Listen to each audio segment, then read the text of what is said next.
as well. So this is really a pertinent topic, I think, for everyone. And I want to just also let you know that this talk today is not so much clinical recommendations on helping mothers maintain milk supply while they're going back to work. It's really more of a focus on the environment of support that we need to be creating to help our mothers to succeed with breastfeeding. I know many of you probably already have some initiatives in place, and that is great. But I think hopefully what you'll maybe get out of this talk will be some ideas on some ways to enhance and build on your program, or to begin a new program if you haven't already. I do want to just acknowledge that there are a couple of disclosures that I need to give to you today. I did receive funding from the HHS Office on Women's Health and the Maternal and Child Health Bureau to do all of the work that we have done over the last few years. And much of what I'll be presenting to you is derived from this work that we have conducted with HHS. Also, I wanted to mention that the slides that I'm going to be presenting today are part of a platform of just hundreds and hundreds of slides that have been created and paid for by the Office on Women's Health, which means they are now public domain. If you're interested in downloading this platform, I did include in your handout the URL at the U.S. Breastfeeding Committee website. So you can go there and actually follow the instructions to download this platform and use this in your own education of moms. We're going to touch on just a few little pieces of this incredible platform. And I am hearing a little bit of background noise. If everybody could be sure and put your phone on mute, that would be great so we don't have a lot of static going on. I just want to begin by reminding you that supporting breastfeeding employees really is an important complement to your hospital's baby-friendly work, because what you'll be doing when you support your own employees is setting a powerful example of your hospital's overall commitment to breastfeeding support. And when you begin to normalize breastfeeding for all of your staff, not just focusing on patients, it becomes easier to get the buy-in that you're going to need from the maternity practices that are eventually going to be affecting and benefiting your patients. I've also talked to a lot of groups across the country, and we consistently hear over and over that when a hospital or a WIC agency or another group makes that strong commitment to supporting their own employees, that their breastfeeding rates go up among their clients, whether those are patients or WIC clients or whoever their constituents are. And I think that's really because we're creating a true culture of support for breastfeeding. I want to just remind us that mothers today are no longer stay-home moms. They're not like the old days when women all stayed home after the birth of the baby. Today, women with children are considered the fastest-growing segment of the workforce. And we know today that over 70% of women with children are now in the workforce. But it isn't easy to juggle a career with motherhood, and especially when that mother is also going through the learning curve of learning how to express her milk and how to juggle demands of breastfeeding with the demands of her job. Research shows that 80% of mothers stop breastfeeding by the end of their first month back at work. So we know that there are challenges, things that are happening during that first month that are really making it difficult for a lot of moms to be able to achieve their goals. So with that in mind, I want to just take a look at what the research says mothers really do need in order to be successful with breastfeeding. And as you might suspect, it is not rocket science. One of the things that research says is that mothers need adequate maternity leave. They need time to be able to get their milk production established and to adjust to the rigors of the childbirth process that they have just been through. Mothers also tell us in the research that they need access to their baby, not just access to a breast pump. The Infant Feeding Practices Study, which was a national study sponsored by the Food and Drug Administration and the CDC, found that the highest rates of breastfeeding were among working moms were among those women who were able to have direct access. That doesn't necessarily mean bringing their baby to work, although that is an option in some kinds of businesses. But in other kinds of businesses, such as a hospital, it might be that arrangements could be made for a caregiver to bring the baby to the mother during a break so she can actually directly feed. So those are just some options. I just want to encourage you to leave it on the table because the research does show that that's important. Mothers also tell us that they need support. They need coworkers who don't harass her. They need a supervisor who will truly listen to their needs. They need support from family members who will help her out with some of the demands of being a mother and also being an employee, and also provide support, especially if they're the ones that are providing child care, which, believe it or not, the research shows that about 40% of mothers are using family members for their child care, not a formal daycare center. So this is something I think we need to really be looking at. How do we get information out to the mothers, the grandmothers, and the other family members who are going to be providing that support? And moms tell us that they want support from other mothers. They are really desperately looking for other mothers who have been through the experience of working and breastfeeding and can provide some valuable mom tips on how to make this work.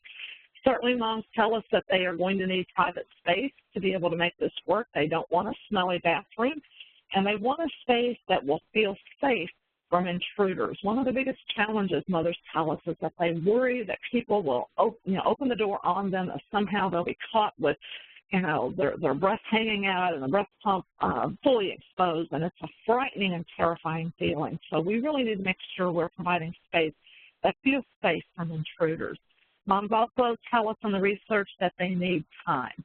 They need access to the breaks that they would normally take for their time away from work, but they need to be able to sometimes have a little additional time added to that break to be able to set up the pump and clean up afterwards and to be able to allow the milk to flow in a relaxed environment.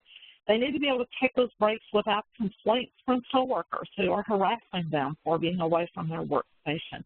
And that also means access to an efficient pump so the milk can be removed easily and quickly. And then finally, moms tell us in the research that they want access to lactation experts. They need to know how to make this work. Most moms really don't know how to combine and juggle the demands of breastfeeding and using a breast pump and how to handle being away from their baby and the worries that they have about their milk production, and they really need access to lactation experts, which hopefully most hospitals already have in place. So this is a wonderful opportunity for hospitals to really allow their own lactation team to really shine within the hospital. I also want to just challenge you to think about this issue from the perspective of low-wage workers in your facility, because this is really a mounting issue among businesses today. Hospitals are not just staffed by medical people. There's housekeeping staff, there's office staff, cafeteria workers, maintenance staff, and lots of other positions that may or may not be conducive to breastfeeding in that setting. And then think about residents and students, volunteers who are working in your hospital, even contractors who might be in the building who are not maybe direct employees, but they all comprise your hospital community. And then don't forget your visitors, because they're an important part of your hospital community as well. So some of the hospitals around the country that are really doing some best practices are extending their lactation support services not just to their employees and to their patients, but to the other people that are part of this breastfeeding community. I want to just review with you quickly what the legislative requirements are for supporting moms in the workplace. This is crucial because we continue to hear lots and lots of misunderstandings about what the law actually says. So let's begin by talking about where the law is housed. It is housed within the Affordable Care Act in Section 4207. And this particular section of the Affordable Care Act is the section that deals with the Fair Labor Standards Act of 1938. FLSA is the division that focuses on protection for workers, so things like child labor standards, minimum wages, things along that line.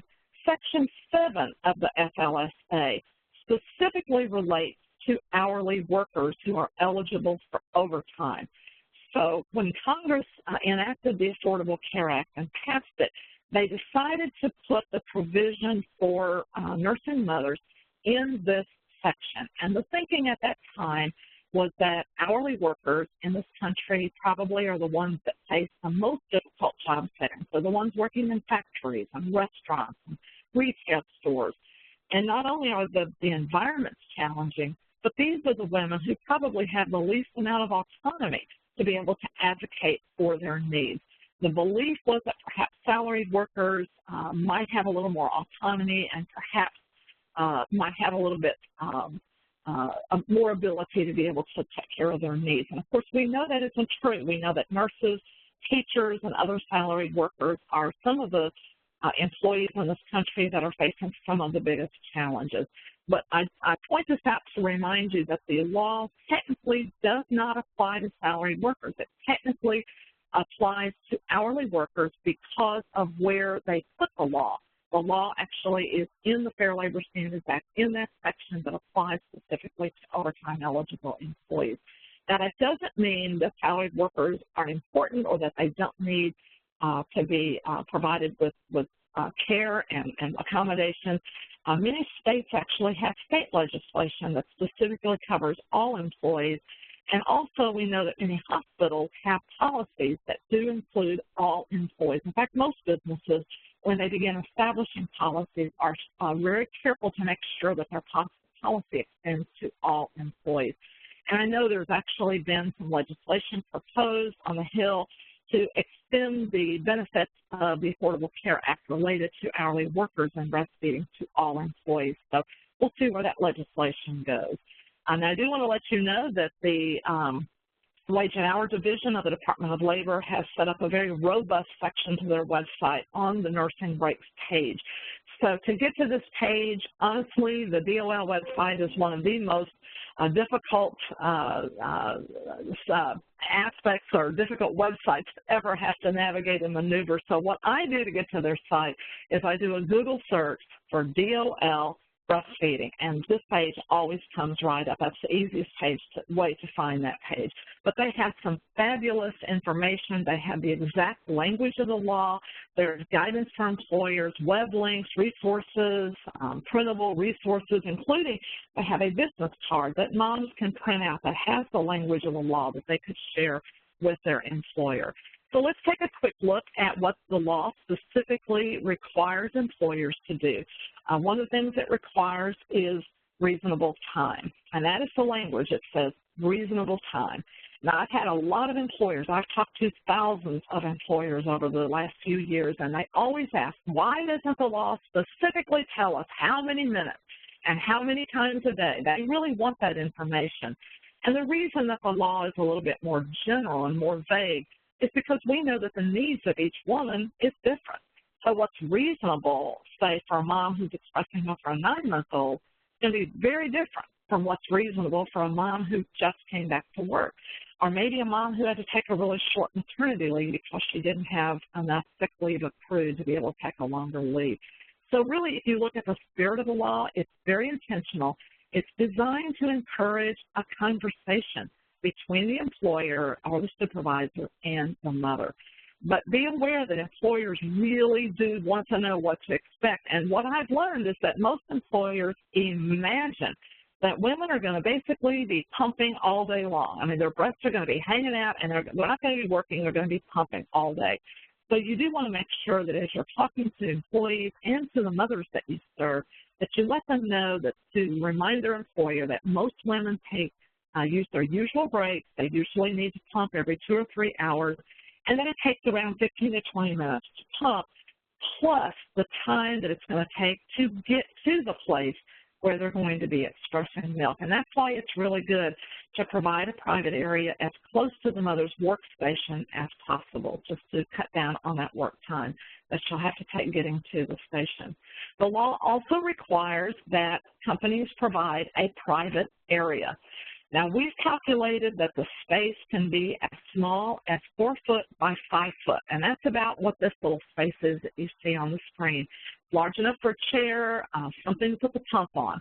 But I will say that is a little bit claustrophobic, and if you're able to provide a little bit larger space, maybe the size of what a typical handicapped restroom stall might be, which is around 5 foot by 7 foot, that's probably a little bit more comfortable for moms. So we urge you to shoot for that. If you can go even larger than that, then that's certainly even better.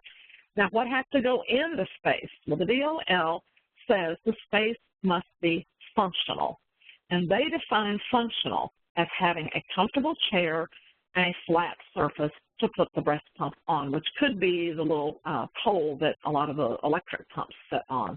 The law also says the space cannot be a bathroom, and I think that's pretty obvious to most of us on this call. I will tell you, nearly every employer I've talked to is flabbergasted to know that the bathroom is not an appropriate place. They just never thought about it before. They think, well, you do everything else private in there. Why not pump your milk in there? So they really need to know why that is not an appropriate place. And one of the primary reasons is airborne bacteria. We do not want airborne bacteria contaminating the milk that a mom is going to be using for a vulnerable infant. So you'll want to make sure you share that with employers. The law also says that the space must be private. It must be free from intrusion from both coworkers and the public. Now, the space does not have to be a dedicated room specifically for lactation. That's a big misunderstanding about the law. It does not have to be a private, separate room dedicated to nothing else but breastfeeding, but you must provide privacy. So it could be a flexible space, like a partition you see here. This is a California business that set up these. This is actually a healthcare agency. I don't think you would see these kind of partitions with babies nursing in most businesses, but this was a healthcare agency. But things like a manager's office, an employee break room, a conference room, or petitions and screens can all be used as long as you can ensure that the mother will have privacy in that space. So that will include a well-communicated policy and some kind of signage to alert employees to stay out. Now, one of the most misunderstood parts about the law is a provision that has to do with a number of employees. There is a provision that says that a business with fewer than 50 employees can apply for exemption if they can demonstrate that complying with the law would pose an undue financial hardship to the business. But now what you'll hear from businesses is, well, the law doesn't apply to us because we have only a few employees. And that is not what the law says. The spirit of the law is that this applies to everyone. But if the business has fewer than 50 and they can prove to the DOL through an application process, an exemption process, that their business is going to face a financial hardship, which I would expect would include turning over some financial records to the DOL, then they can go through that process. So I just want to make sure everyone is aware, because I know that this is a vastly misunderstood part of the law. So the law applies to everyone. I do want to remind you, too, that the federal law does not preempt state laws that might provide better protection. So if you're curious about your own state laws, you can go to the National Conference of State Legislatures. They have a very, very detailed list of all of the legislation state by state. And what you'll find is that Mississippi, Louisiana, Texas do not have laws that are more strict than the federal laws, except in Louisiana. There is a provision that says that school boards must require their schools to provide support for all of their staff, including their teachers. So that's a great benefit in Louisiana. Now, in addition to legal requirements, we have learned in our work with businesses that very few businesses know there are any bottom line benefits to them. They think this is just some government mandate, one more thing the government is making them do. So I just want to make sure that you are aware that there are some phenomenal bottom line benefits to the business, and it all goes down to the return on investment. Research tells us that the return on investment, or in other words, for every dollar you spend on a lactation program, what is your return? The return on investment is 2 to 1 and even 3 to 1 in the companies that have studied this. So in other words, for every dollar that's invested, the employer gets back $2 or $3. So this is a wonderful thing to share with your hospital administrators when you're advocating for setting up a room or setting up some services within your hospital, and for mothers to share with their employers as well. And there are several reasons for that. One has to do with a much lower absenteeism rate. When breastfed babies are healthier, moms don't have to miss work as often. Studies show that one-day absences occur twice as often for employees when their babies are not breastfed. And this isn't just for the female employees, not just for the mothers. It actually applies to men as well, because men also take off work to take care of sick children. So the way we like to spin this with employers is that breaks are predictable. You can predict and plan for a nursing break. What's not predictable are absences due to a sick child. So I think this is some language. Businesses have responded very, very positively to that language. Another thing to consider is turnover rates. We know nationally that the return to work rate after maternity leave is 59%, according to the DOL nationwide. However, when companies have lactation support services in place, their return to work rate is actually 94%. So what we're talking about is saving the company money, because DOL has estimated that it costs 1.5 times that employee's annual salary to replace them. So we can either retain those good employees or retrain new ones. Again, some language we have found has been resonates very well with employers. And also, of course, we know that there are healthcare savings when babies are breastfed. Studies have found that companies can save over $2,000 a year in healthcare costs whenever women are breastfeeding those babies.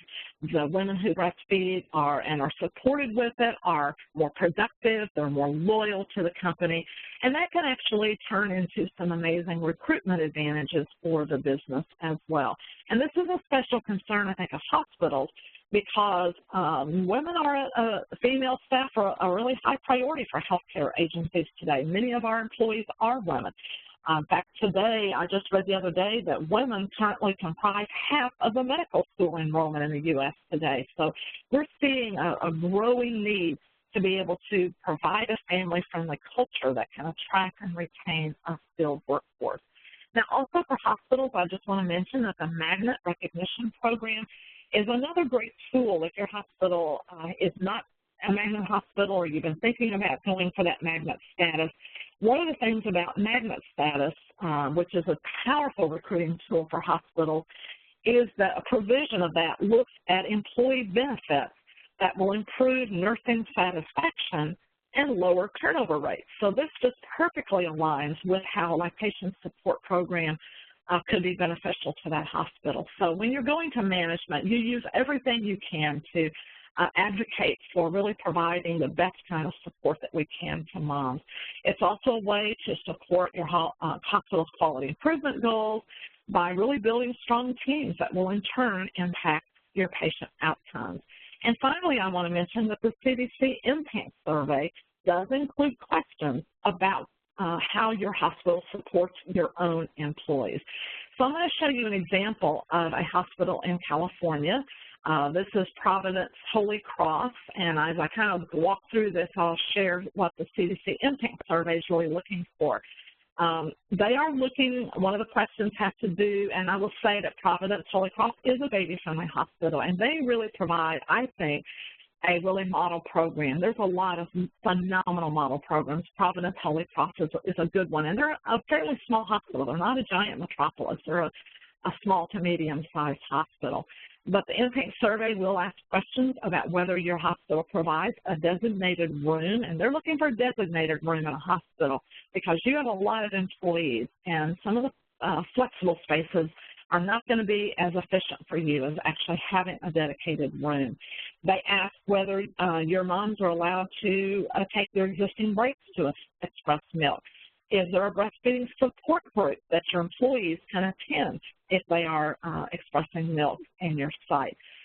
Is there access to lactation experts? That's a question that the Impact Survey will ask you. Are you allowing your lactation team to provide support for your own employees?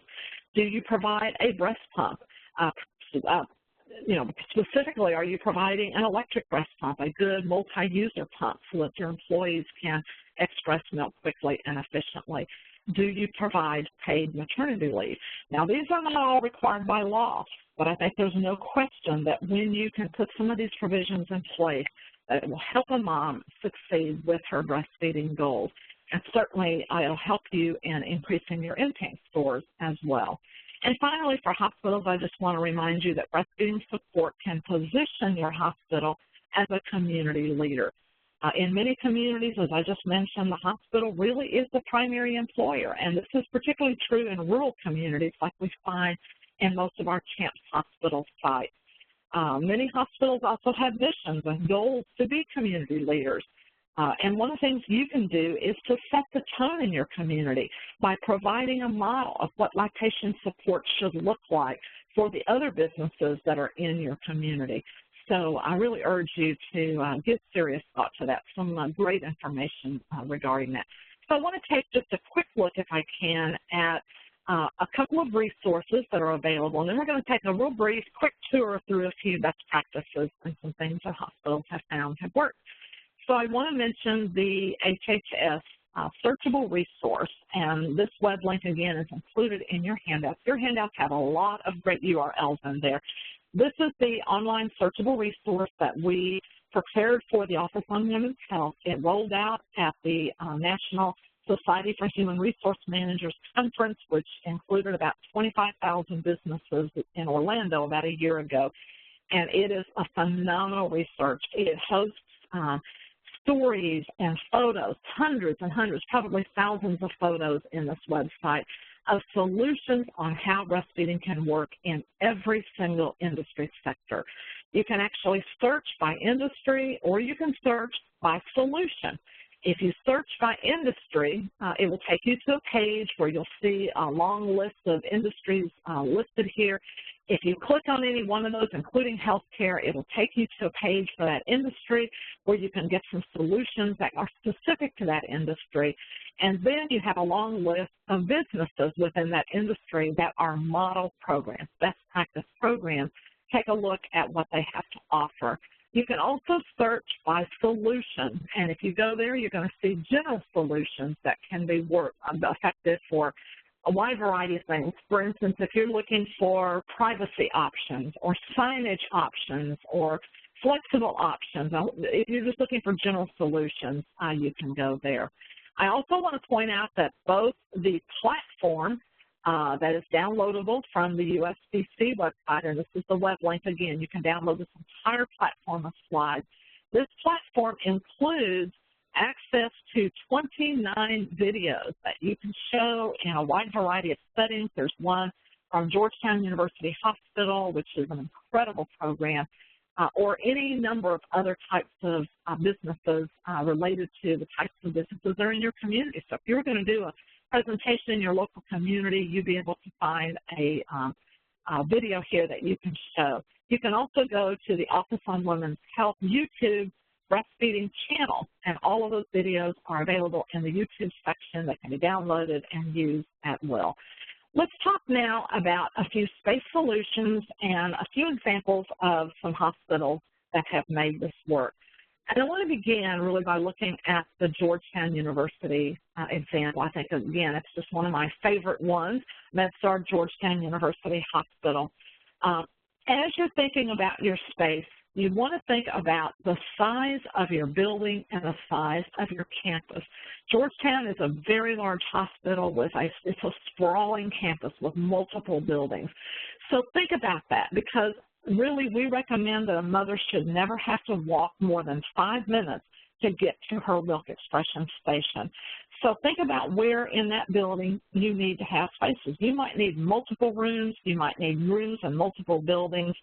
In terms of how many rooms are you going to need, the handout that I provided you, we've given you a little formula that the National Institutes of Health actually created. They estimate that you would need at least 6 milk expression stations or spaces for every 1,000 female employees. And then they break that down. If you have less than 100 female employees, you would need 1 space. If you have 250 or less, you would need 2 spaces, and on and on. So you can take a look at that formula, look at the number of employees that you have within your organization, and use that as a guide to start with. I will say that many businesses have told us that once word gets out that they're providing the support, their needs immediately grow. So make sure you have an expansion plan in mind. Now, another question that comes up is, where should those spaces be located? At Georgetown, they have spaces that are conveniently located to central areas. This is a mother's haven, and it's actually a beautiful, quiet, beautiful area. They have a television. Moms can watch The Price is Right, I guess, while they're pumping. They have curtains that separate the stations so moms can have some privacy. And this space is actually located fairly near the NICU area where a lot of mothers, employees would be located that are pumping. but they also place spaces throughout other areas of their building. Some hospitals will place a space near the central bank of elevators so that people don't have to walk very far to get there. They also have, at this hospital, they allow their lactation consultants to be available free of charge to all of their employees. They provide breast pumps available for all of them. They work with all their staff to make sure that the scheduling is such that nursing mothers will be able to take the breaks that they need without having to miss those breaks due to other priorities within the hospital. Now, another hospital that I wanted to mention to you is Valley Presbyterian, and this was a hospital in California as well. And I just thought this was a great creative idea. They also became baby-friendly just recently, and one of the things they did when they formed their became baby-friendly is they closed their nursery, and they turned their nursery into their employee lactation center because the nursery was in a very, very, convenient area for people to get to. They actually created 2 lactation rooms, as you can see here. One room is a multi-user room, so more than one woman can go in there, and the mothers really like that. They love to talk with other people, milk flows better sometimes whenever you've got somebody to talk to and commiserate with. But then they also have a private area for the mothers who really want the personal privacy. So I thought that was just a terrific idea. Now, in terms of space solutions, there's a lot of ideas that you could consider. A lot of people ask me, how do you feel about a bathroom, like converting a stall into a breastfeeding room? And the answer is no. The DOL would not support that because of airborne bacteria issues. However, we did talk to one organization that had a restroom, several restrooms, in fact, that had these little foyer areas. And you go through that door. These are floor-to-ceiling walls, and you have a door. When you open that door, that goes into the area where the restroom is. And so they enclosed a portion of that foyer area, and that became their lactation room. And this would be in compliance with the federal law. I believe Blue Cross and Blue Shield at one time had lactation rooms that were structured this way as well. Part of the kind of the ladies' lounge area, a portion of that was sectioned off.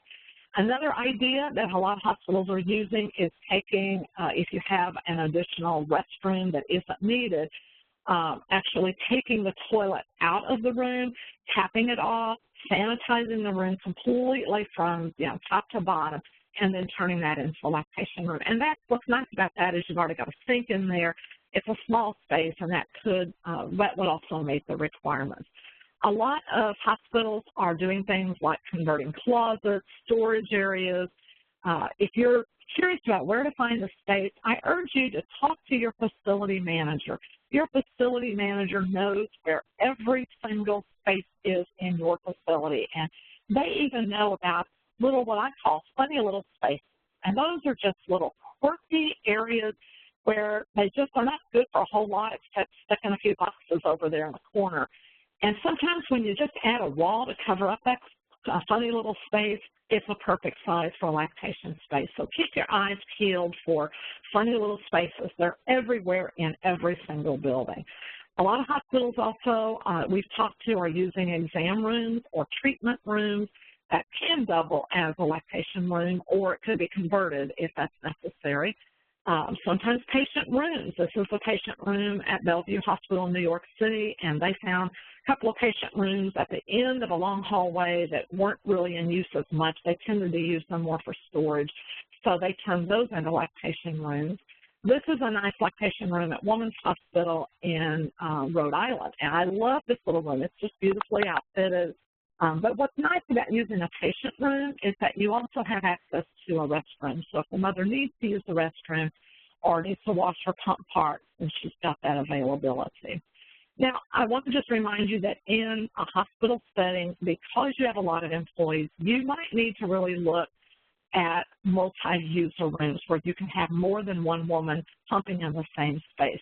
And that's perfectly permissible according to the law, as long as each individual employee has an option for private space if she so desires. So in a hospital, the curtains are one of the probably most popular ways that people provide that space. We've seen things like dividers. These are dividers that came from a home improvement type store. We have seen cubicles. We've seen these kind of screens that can go around little areas. Those are used a lot in hospitals. We've seen cubicle spaces. Those work really well. And this is a space that I'm just going to brag on because I love it. It's not a hospital suite, but it comes to the Library of Congress, actually, in Washington, D.C. But they created this beautiful lactation suite. So a nice little waiting foyer area where moms can sit and wait if they need to. They can schedule their time. They have a centralized area where moms can wash up and clean the top parts. And then you see back in the corner on the right, there's a little doorway there. There are 4 individual rooms that have doors that lock. So you've got a common meeting area, but then you also have the private areas as well. So just get creative. There are so many options and things that you can consider. In terms of amenities, the law does not require a refrigerator, but most mothers love having a refrigerator. Now, I will tell you, most moms prefer to keep their milk in their own cooler bag, but some hospitals provide a small refrigerator for moms to store those in, especially if they're going to be working really long shifts. Some hospitals will provide a refrigerator in a more centralized area so they don't have to walk all the way to the lactation room to pick up the milk at the end of the day. So they will provide a breast milk only refrigerator. Some hospitals provide the refrigerator right in the room. So again, it just depends on where your space is going to be. I would urge you to talk to your moms, your employees, and find out where they want that refrigerator to be if you're going to provide it. USC and LAC in California, this is a hospital where Kitty France works at. They provide cabinet space for the moms to store their supplies and their breast pump bags and et cetera. Some other things to consider for amenities that are not required by law, but people love. A lot of hospitals are providing a microwave in a larger area so moms can heat up their lunch and pump during their lunch break.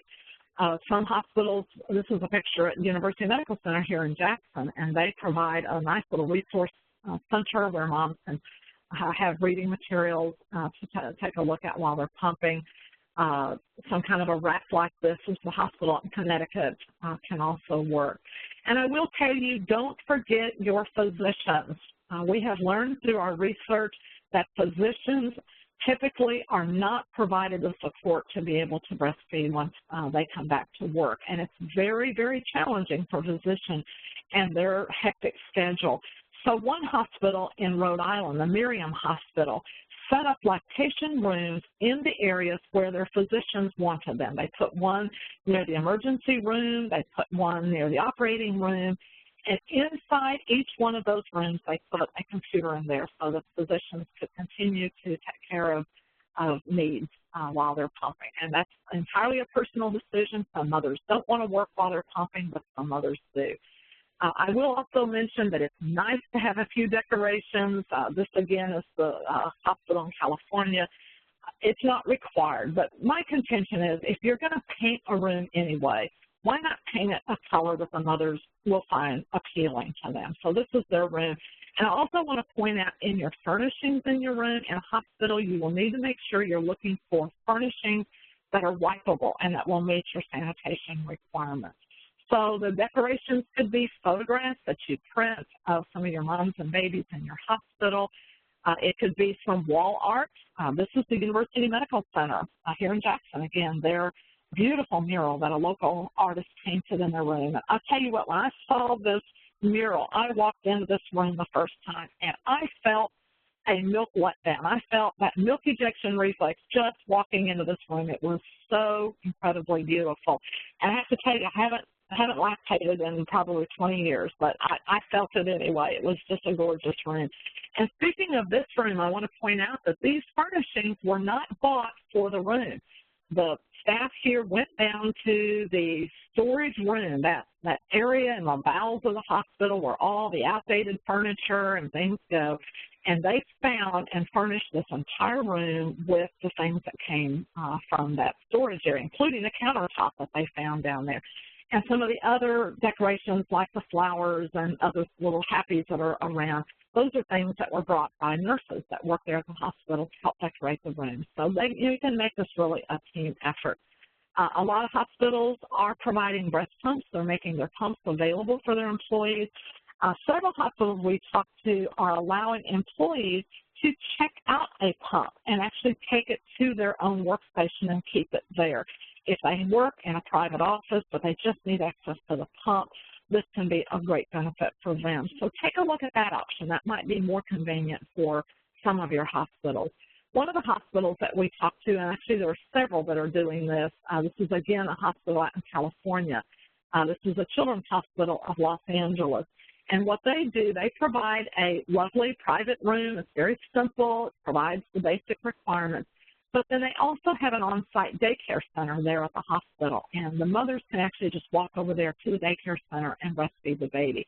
The staff did a really good job of putting rocking chairs and just snugging them away and putting them in little snuggly areas, little quiet areas throughout the daycare area so that moms can come over. They will call the mom and let her know, your baby appears to be showing some feeding cues. Come on over and feed if you'd like. And if the mother is not able to break away and come over and pump, then they do have her milk organized in bins and buckets with everything labeled so that they can use that milk instead. Now, again, I just want to, I know our time is beginning to wane here. There's so much I could share with you because, again, there's thousands of slides and pictures in this platform. But I do want to mention in terms of staff coverage, this is a huge issue for hospitals.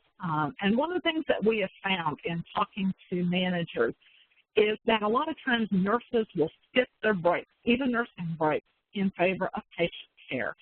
And studies that have looked at this have found that when we encourage the nurses to take their breaks, that it improves their performance and it rejuvenates them. So it really comes down to the management setting this as a priority and identifying the solutions that are going to work in your facility, really setting that tone. That's what the managers told us. They said it really comes down to the managers setting that tone.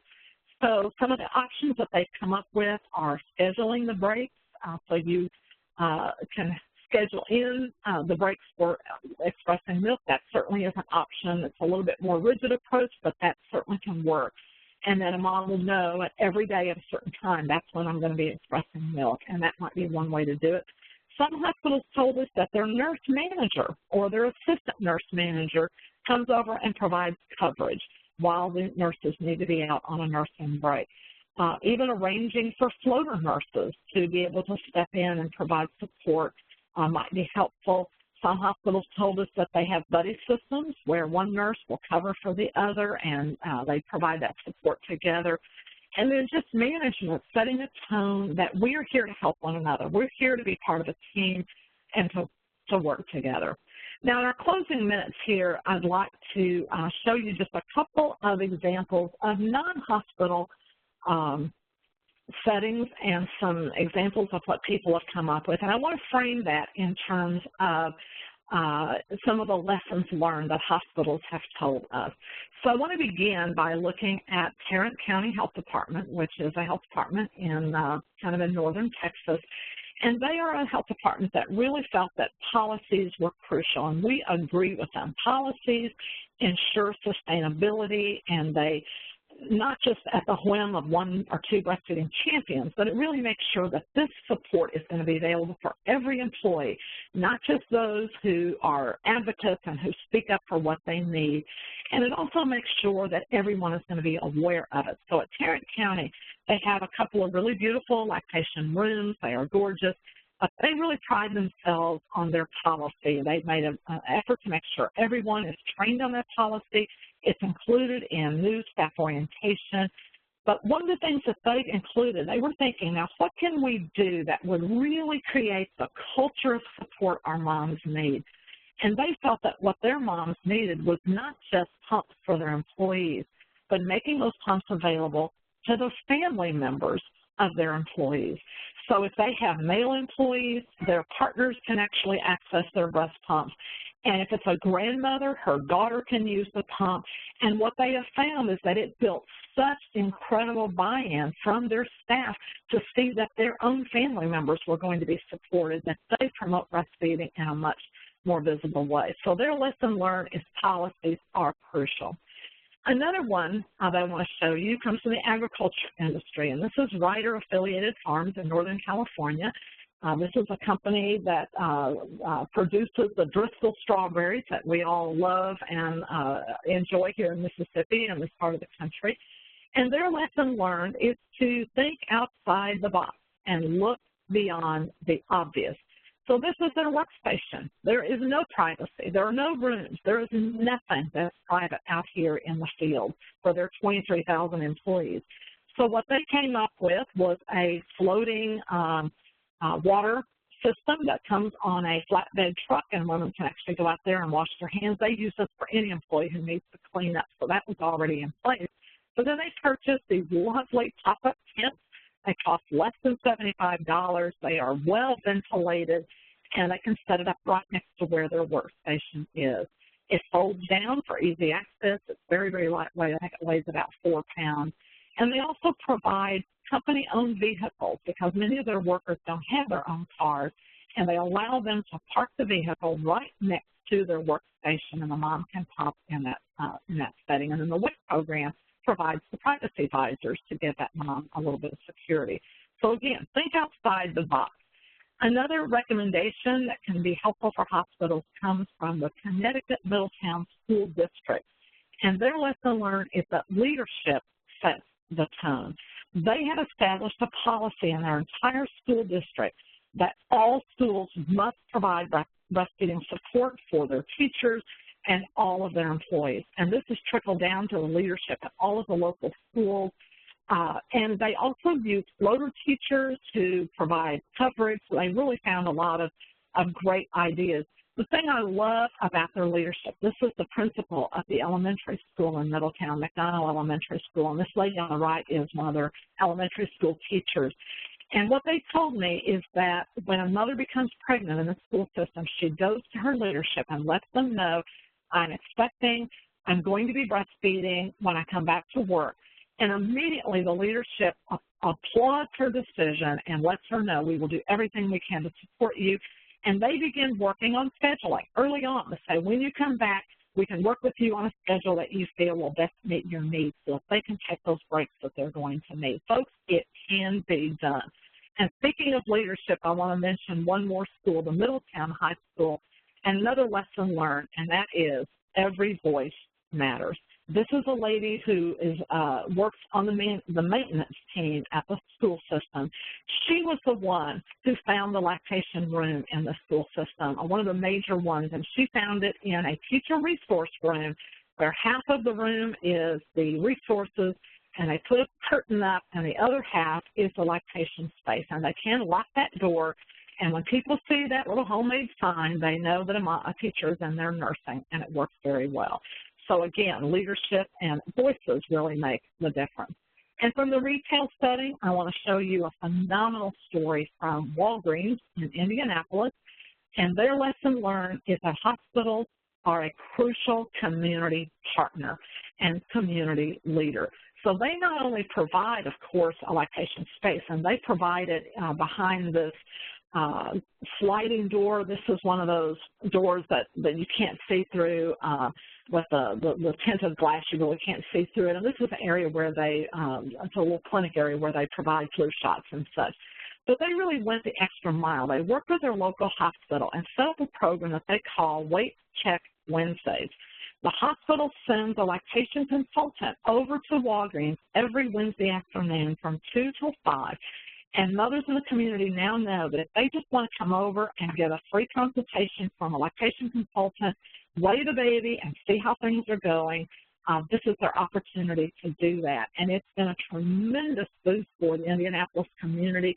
Walgreens is so excited about this program. They're now expanding this, and we're hopeful that this will become part of what happens nationally. And I think it's a tremendous opportunity to show how community partners and the business community and our hospitals can really be working together to provide the support that moms are going to need. Walmart has a great lesson learned, and that is this doesn't have to cost an arm and a leg. People think it's going to be expensive. It isn't necessarily. They actually took a dressing room, brought in some existing furnishings from their houseware department to make it nice, The biggest expense was installing the electrical outlet. It cost less than $100, and they felt that that was definitely worth the investment. And from the food industry, we have a great lesson learned from Carl's Jr., a very small, as you can see, fast food restaurant. And their lesson learned is there's always a solution somewhere, just think creatively. And what their solution was to use a storage area and creative scheduling. This Carl's Jr. has 7 breastfeeding women that are pumping at this particular restaurant. And they have used creative scheduling to allow these women to be able to pump when it's needed. And my final example is comes from the manufacturing industry. This is Shaw Industries, which is the largest carpet making industry in the world. It's humongous. They have, I think, about 60,000 employees. It's a gigantic industry there in Dalton, Georgia. And their lesson learned is that everyone has a role. So what they did with their program is they engaged the support of their local breastfeeding coalition. The coalition sent folks out, they did a walkthrough in the plant and helped them identify where the spaces could go to be able to provide that support. A little bit more quiet areas of the plant for moms to express. And then they outfitted, this is actually a little small storage room that they were able to find. They cleared it out, put in a table, a small refrigerator, and they acquired a breast pump that came from the Department of Health. So the Department of Health was a collaborator on that part of it. They provided the breast pump out of a grant from the CDC and their Chronic Disease Division. The WIC program, WIC program came out. The lactation consultant trained the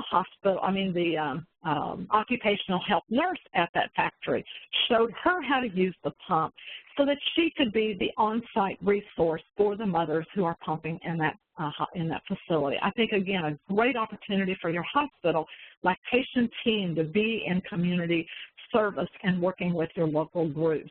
And then they provide the peer counselors from the WIC program who provide one-on-one support to the mothers. Nearly all of the mothers who work in this plant are WIC eligible participants, and so this is a great way for the WIC program then to be involved as well.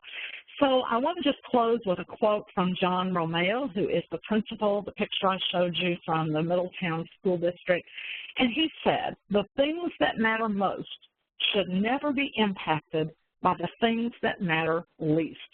Breastfeeding matters most, and we're investing in our employees who are priceless." I think that's a phenomenal quote, and it really says it in a nutshell. What do we value? Because we invest in the things that we value. So I want to just leave you with the idea that this is not hard. There are lots of solutions, and even small steps make a difference. So at this point, I'm going to close. I don't know if we have time for a couple of questions or not, Apexa, but I'll turn this over to you now. Are there any questions?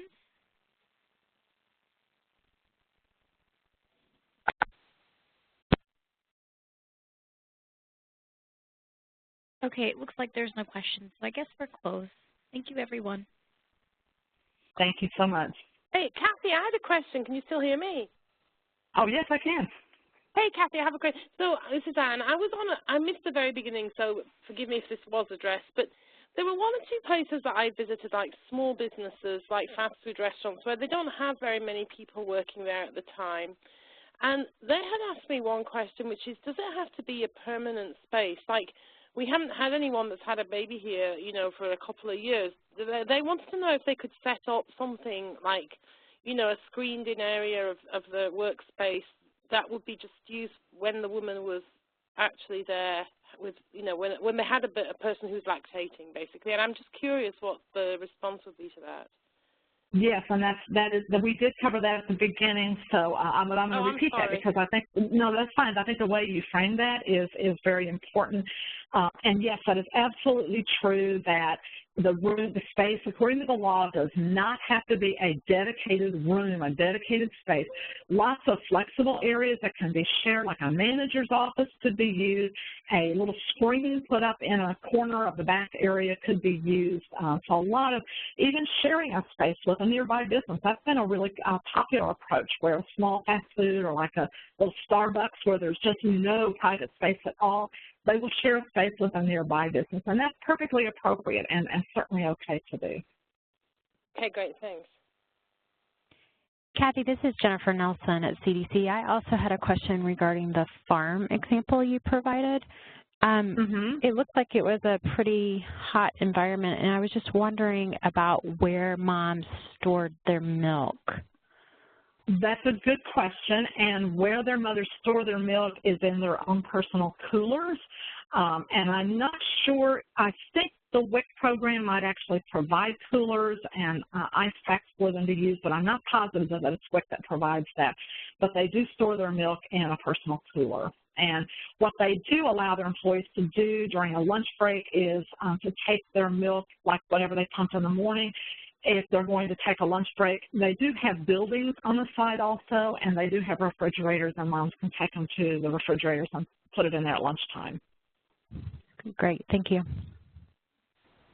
Great question.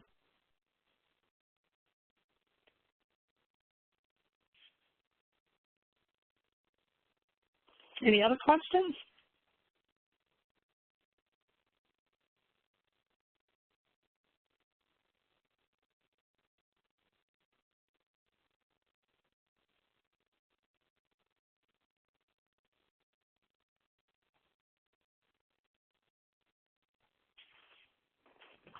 Doesn't sound like it, Kathy, so thank you very much.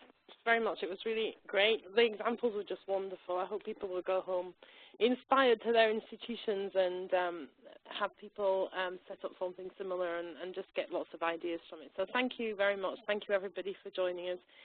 The next webinar is in about a month, and it's for your physicians. It's going to be about hypoglycemia. So we have that one coming up. There'll be a save the date going out. I believe it's the 10th of February, and it's going to be about hypoglycemia policies and breastfeeding. And that will be the last of this current series, but we're working on setting up a new series of webinars which will make them just continue starting again in March. So thank you very much, everyone, for joining, and thanks all for being part of CHAMPS. And we look forward to seeing you again soon in person on another webinar soon. Okay, bye-bye.